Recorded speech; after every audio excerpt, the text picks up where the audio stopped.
नमस्कार दोस्तों, आपका स्वागत है हमारे YouTube channel teaching exam overload में। दोस्तों, आज के सेशन के अंतर्गत आपका जो एग्ज़ाम होने वाला है सीटेट दिसंबर 2023 नाम से, उसके अंतर्गत सीटेट पेपर 2 के अंतर्गत एसएसटी की नेक्स्ट क्लास है, जिसमें आज हम क्लास 6 एनसीईआरटी हिस्ट्री के चैप्टर नंबर 3 को पढ़ेंगे, जिसका नाम है आरंभिक नगर अथवा हड़प्पा सभ्यता। तो आज का हमारा टॉपिक है आरंभिक नगर हड़प्पा सभ्यता, जो कक्षा 6 एनसीईआरटी इतिहास का भाग है। चलिए फिर बिना किसी देरी के सेशन को शुरू करते हैं।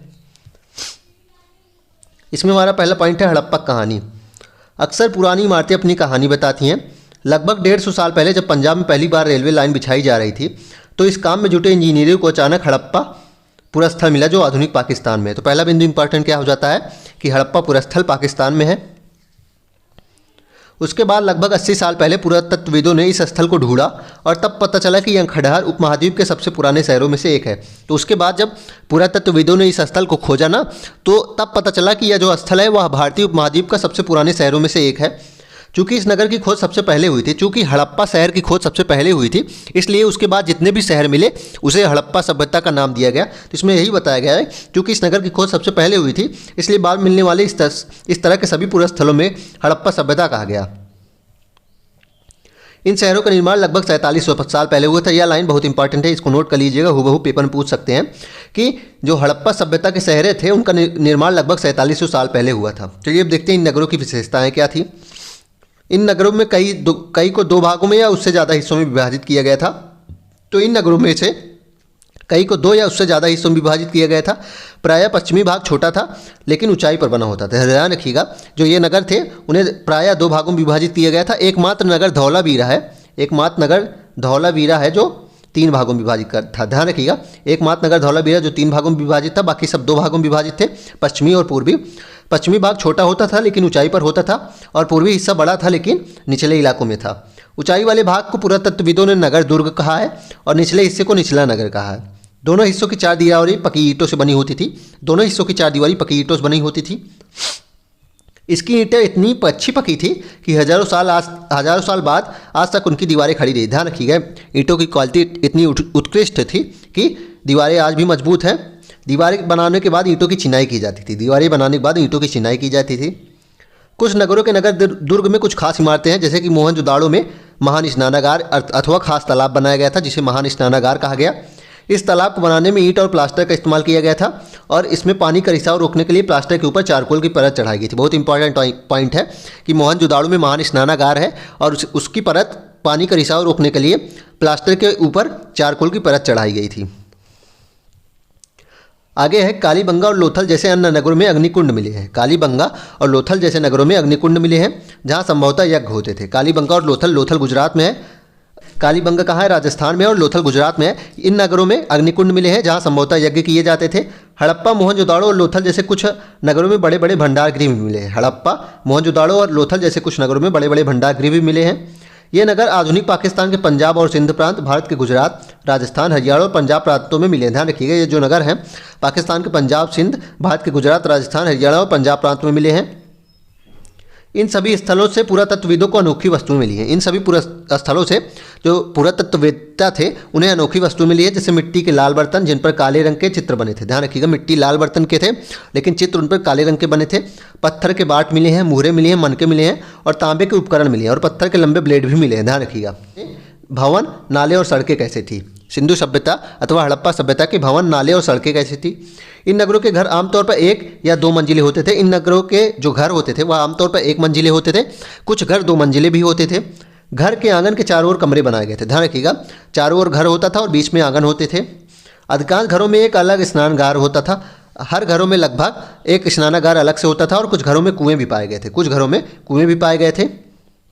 कई नगरों में ढके हुए नाले थे। ध्यान रखिएगा, कई नगरों में ढके हुए नाले थे। इन्हें सावधानी से सीधी लाइन में बनाया गया था। हर नाली में हल्की ढलान होती थी जिससे पानी आसानी से बह करे। ध्यान रखिएगा, नाली की उत्कृष्ट व्यवस्था की गई थी।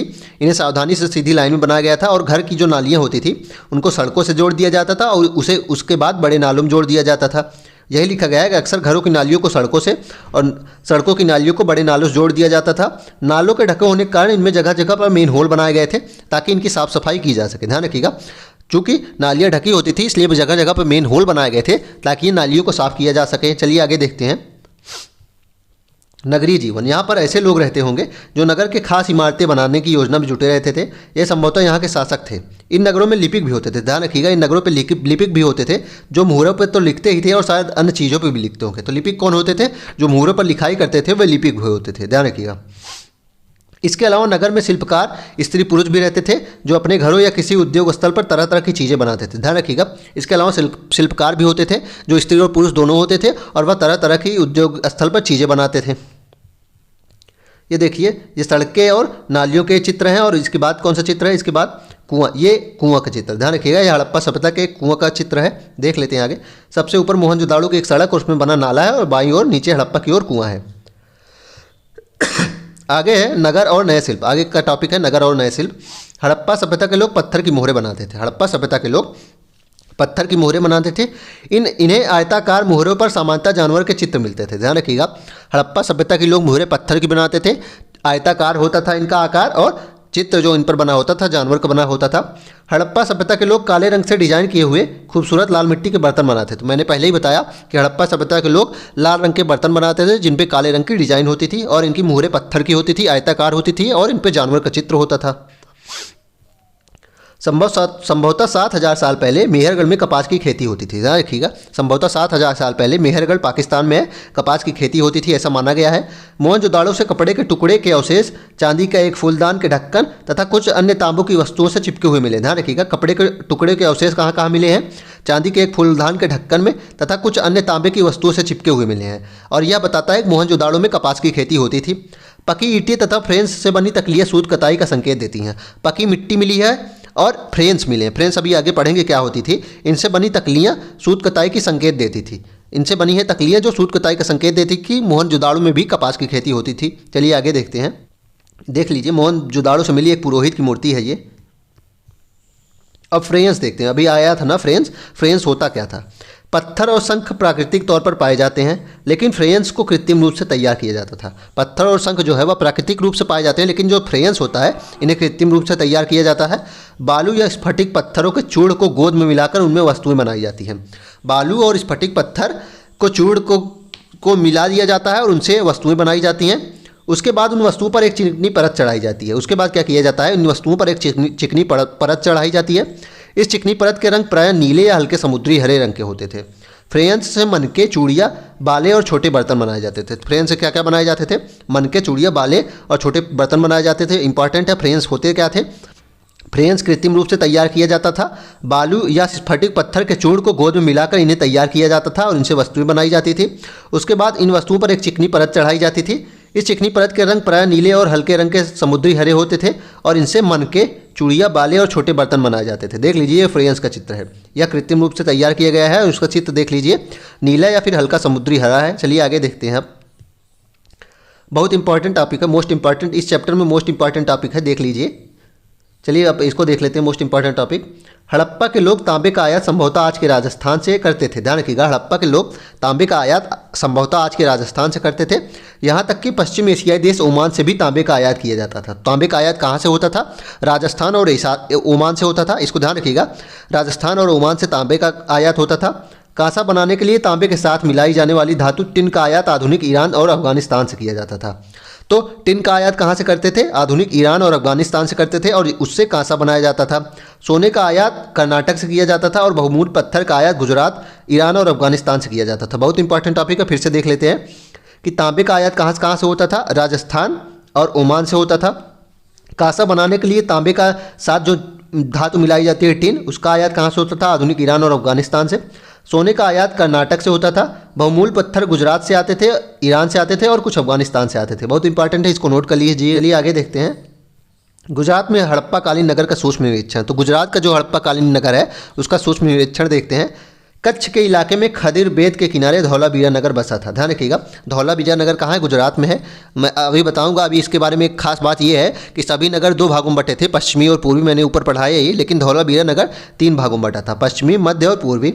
कच्छ के इलाके में खदिर बेद के किनारे धौलावीरा नगर बसा था जो गुजरात में है। वहाँ साफ पानी मिलता था और ज़मीन उपजाऊ थी। ध्यान रखिएगा, वहाँ साफ पानी मिलता था और ज़मीन उपजाऊ थी। जहाँ हड़प्पा सभ्यता के कई नगर 2 भागों में विभक्त थे, वहीं धौलावीरा नगर को 3 भागों में बांटा गया था। तो मैंने आपको भी बताया ही ऊपर कि इसे 3 भागों में बांटा गया था। इसके हर हिस्से के चारों ओर पत्थर की ऊंची ऊंची दीवारें बनाई गई हैं। इसके अंदर जाने के लिए बड़े बड़े प्रवेश द्वार थे। ध्यान रखिएगा, इसके अंदर जाने के लिए बड़े बड़े प्रवेश द्वार थे। इस नगर में एक खुला मैदान भी था। इस नगर में एक खुला मैदान भी था। प्रश्न बनता है कि स्टेडियम के साक्ष्य कहाँ से मिले हैं, तो यह खुला मैदान ही स्टेडियम के रूप में माना जाता है और स्टेडियम के साक्ष्य फिर धौलावीरा से मिली हैं, जहाँ सार्वजनिक कार्यक्रम आयोजित किए जाते थे। तो यह जो स्टेडियम है, यहाँ सार्वजनिक कार्यक्रम आयोजित किए जाते थे। यहाँ मिले कुछ अवशेषों में हड़प्पा लिपि के बड़े बड़े अक्षरों का पत्थरों में खुदा पाया गया। ध्यान रखिए, अब आमतौर पर जो अभिलेख मिले हैं हड़प्पा सभ्यता पे, वह पत्थरों में नहीं खुदाए गए थे, लेकिन यहाँ जो कुछ अवशेष मिले हैं उसमें हड़प्पा लिपि के बड़े बड़े अक्षरों को पत्थरों में खुदा पाया गया है। इन अभिलेखों को संभवतः लकड़ी में जड़ा गया था। ध्यान रखिएगा, इन अभिलेखों को संभवतः लकड़ी में जड़ा गया था। यह अनोखा अवशेष है क्योंकि आमतौर पर हड़प्पा के लेख मुहर छोटी वस्तुओं पर पाए जाते थे। ध्यान रखिएगा, यह अनोखा क्यों है, क्योंकि आमतौर पर जो हड़प्पा के लेख हैं वह छोटी वस्तुओं पर पाए जाते थे। चलिए आगे देखते हैं। गुजरात की खंबात की खाड़ी में मिलने वाली साबरमती के किनारे बसा लोथल नगर ऐसे स्थान पर बसा था जहां कीमती पत्थर जैसा एक उपनदी कच्चा माल आसानी से मिल जाता था। तो गुजरात में एक और स्थल था हड़प्पा का, वो था लोथल या साबरमती किनारे बसा था और यहाँ कीमती पत्थर जैसा एक उपनदी कच्चा माल आसानी से मिल जाते थे। यहाँ कीमती पत्थर जैसे कच्चे माल आसानी से मिल जाते थे।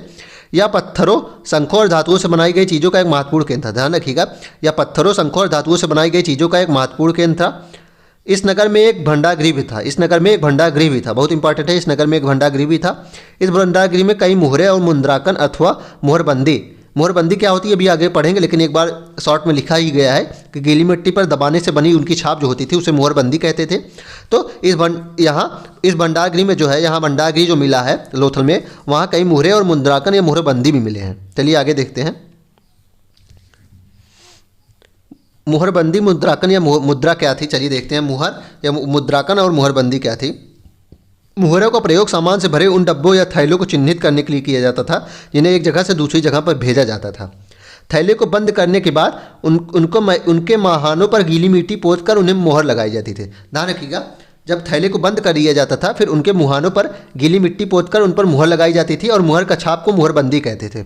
और अगर यह छाप टूट जाती थी तो यह पता चल जाता था कि सामान के साथ छेड़छाड़ हुई है। यही थी मुहरबंदी। आज भी मुहर का प्रयोग होता है और पता लगाओ किस लिए किया जाता है। तो आज भी जो मुहर का प्रयोग होता है इसीलिए किया जाता है।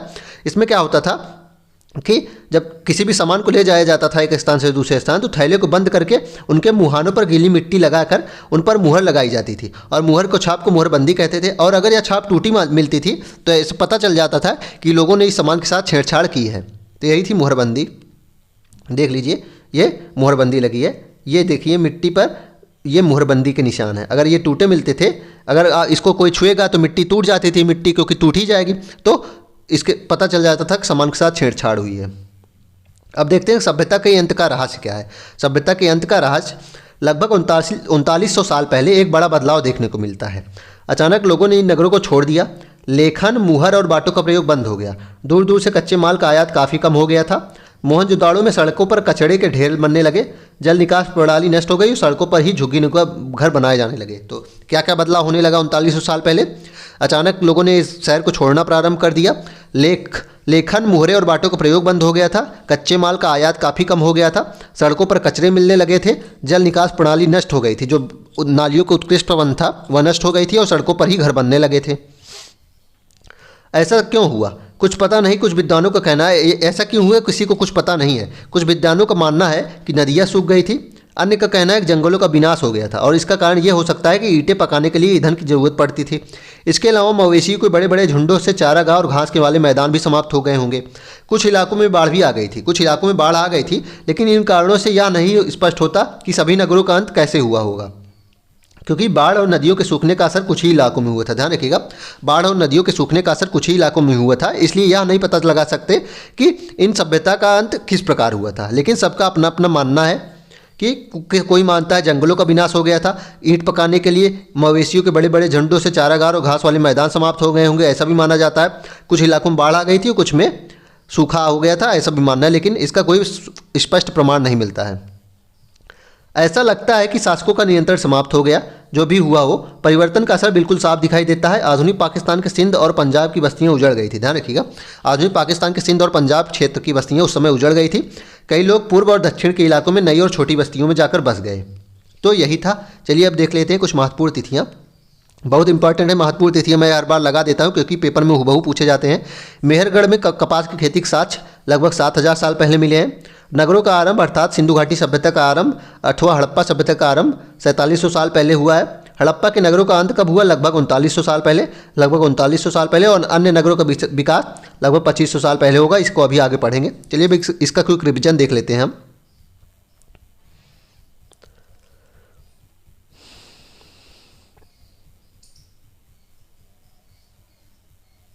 क्विक रिविजन में पहला इंपॉर्टेंट पॉइंट है कि हड़प्पा पुरस्थल आधुनिक पाकिस्तान में है और यह भारतीय उपमहाद्वीप के सबसे पुराने शहरों में से एक है। हड़प्पा सभ्यता इसे इसलिए कहा जाता है क्योंकि सबसे पहले इसी की खोज हुई थी। आगे देखते हैं, आगे स्लाइड में क्या इंपॉर्टेंट है। मोस्ट इंपॉर्टेंट है कि इन शहरों का निर्माण लगभग 4700 साल पहले हुआ था। मोस्ट इंपॉर्टेंट पॉइंट है। इन नगरों में से कई को 2 भागों में या उससे ज़्यादा भागों में विभाजित किया गया था। लगभग सभी जो नगर थे उसको 2 भागों में विभाजित किया गया था, पश्चिम और पूर्व। और लेकिन धौलावीरा को 3 नगर में, पश्चिमी भाग छोटा होता था किंतु ऊंचाई पर होता था, और पूर्वी हिस्सा जो होता था निचले भाग में होता था और बड़ा होता था। ऊंचाई वाले भाग को अर्थात पश्चिमी हिस्से को नगर दुर्ग कहा गया और निचले हिस्से को निचला नगर कहा गया। उसके बाद यहाँ की ईंटें उत्कृष्ट थी। कुछ नगरों में खास इमारतें भी मिली है, जैसे मोहनजोदाड़ो में महान स्नानागार अथवा खास तालाब मिला है। इस तालाब को ईंटें और प्लास्टर का इस्तेमाल किया गया था और पानी का रिसाव रोकने के लिए प्लास्टिक के ऊपर चारकोल की परत चढ़ाई गई थी। आगे देखते हैं। कालीबंगा और लोथल में अन्य अग्निकुंड भी मिले हैं जहां यज्ञ होते होंगे। ध्यान रखिएगा, ये नगर आधुनिक पाकिस्तान के पंजाब और सिंध प्रांत में, भारत के गुजरात, राजस्थान, हरियाणा और पंजाब प्रांतों में मिले हैं। इन सभी स्थलों से पुरातत्व की अनोखी वस्तुएं भी मिली हैं, जैसे मिट्टी के बर्तन, काले रंग के चित्र हैं जिन पे, पत्थरों की बाट, मुहरे, मनके, तांबे उपकरण और पत्थर के लंबे ब्लेड। आगे क्या इंपॉर्टेंट था? आगे की नालियों की उत्कृष्ट व्यवस्था थी। यहाँ नालियों की उत्कृष्ट व्यवस्था थी और घर आमतौर पर 1 या 2 मंजिले होते थे। घर चारों ओर होते थे और बीच में आंगन होता था। चलिए आगे देखते हैं। आगे था कि यहाँ पर नगरों से खास इमारतें बनाने वाले कुछ लोग होते थे जिन्हें शासक कहा गया है, और लिपिक भी होते थे जो मुहरों पर लिखते थे। इसके अलावा शिल्पकार भी होते थे जो स्त्री पुरुष दोनों होते थे, जो अपने घरों या किसी उद्योग स्थल पर तरह तरह की चीज़ें बनाते थे। आगे है कि संभवतः 7000 साल पहले, बहुत इंपॉर्टेंट पॉइंट है, संभवतः 7000 साल पहले मेहरगढ़ में कपास की खेती होती थी। मोहनजोदाड़ो से कपड़े के टुकड़े के अवशेष कहाँ कहाँ मिले हैं? चांदी के एक फूलदान के ढक्कन में, कुछ अन्य तांबे की वस्तुओं से चिपके हुए मिले हैं। पक्की मिट्टी तथा फ्रेंच से बनी तकलियाँ सूत जो होती हैं वह कताई का संकेत देती हैं। फ्रेंच क्या था? फ्रेंच था कृत्रिम रूप से बनाया जाता था। बालू या स्फटिक पत्थर के चूड़ को गोद में मिलाकर उनकी वस्तुएं बनाई जाती थी। उसके बाद उन वस्तुओं पर चिकनी परत चढ़ाई जाती थी और इस चिकनी परत के रंग प्राय नीले या हल्के समुद्री रहे होते थे। इसे ही फ्रेंच कहा गया है। फ्रेंच से होता क्या था? मनके, चूड़ियाँ, बाले, छोटे बर्तन आदि बनाए जाते थे। चलिए आगे देखते हैं। ये मोस्ट इंपॉर्टेंट पॉइंट था कि तांबे का आयात कहाँ से होता था? राजस्थान और ओमान से होता था। और टिन का आयात कहाँ से होता था? ईरान और अफगानिस्तान से, जिससे कांसा बनता था जो तांबे और टिन को मिलाकर बनता है। सोने का आयात कर्नाटक से होता था और बहुमूल्य पत्थर गुजरात, ईरान और अफगानिस्तान से लिए जाते थे। बहुत इंपॉर्टेंट पॉइंट है, इसको याद कर लीजिएगा। गुजरात का जो स्थल है धौलावीरा, वह कहाँ है? खदीर बेद के किनारे। ध्यान रखिएगा, कच्छ इलाके में खदीर बेद के किनारे है। यहाँ साफ पानी मिलता था और यहाँ क्या था कि धौलावीरा नगर 3 भागों में विभाजित था। स्टेडियम भी मिले हैं जहाँ सार्वजनिक कार्यक्रम आयोजित किए जाते थे। ध्यान रखिएगा, स्टेडियम भी मिले हैं। उसके अलावा इसमें गुजरात की खंबात की खाड़ी में लोथल नगर भी मिला है जहाँ कीमती पत्थरों जैसा कच्चा माल आसानी से मिल जाता था। यहाँ पत्थरों, शंखों और धातु से बनाई गई चीज़ों का एक महत्वपूर्ण केंद्र था। इस नगर में भंडारगृह भी था। इस भंडारगृह में कई मुहरे, मुद्रांगन और मुहरबंदी भी मिले हैं।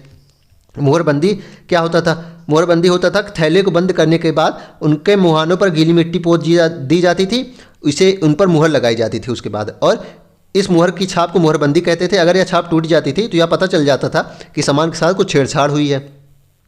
सभ्यता का अंत कैसे हुआ? लगभग 3900 साल पहले एक बड़ा बदलाव देखने को मिला। इसी में समय सभ्यता का अंत हो गया। सबका कुछ अलग अलग मानना है, सब विद्वानों का अलग अलग मानना है। कोई प्रत्यक्ष प्रमाण नहीं मिलता है। किसी का मानना है कि ईंट पकाने के लिए ईंधनों की आवश्यकता होती थी, इसलिए जंगलों का विनाश हो गया था। किसी का मानना है कि मवेशी को बड़े बड़े झुंडों से चारागार और घास के मैदान समाप्त हो गए होंगे। कुछ इलाकों में बाढ़ आ गई थी और कुछ इलाकों में सूखा पड़ गया था, लेकिन प्रत्यक्ष प्रमाण नहीं मिलता है। चलिए फिर इसी के साथ आज के सेशन को मैं यही समाप्त करते हैं। आशा करता हूँ कि आपको ये सेशन पसंद आया होगा। अगर आप इसी तरह के अन्य सेशन को भी देखना चाहते हैं तो हमारे चैनल को लाइक करें, सब्सक्राइब करें तथा ज़्यादा शेयर करें। साथ ही अगर आप इसकी PDF प्राप्त करना चाहते हैं तो हमारे Telegram channel teaching exam overload को ज्वाइन करें, जो डिस्क्रिप्शन बॉक्स में उसकी लिंक दे दी गई है। चलिए फिर, धन्यवाद।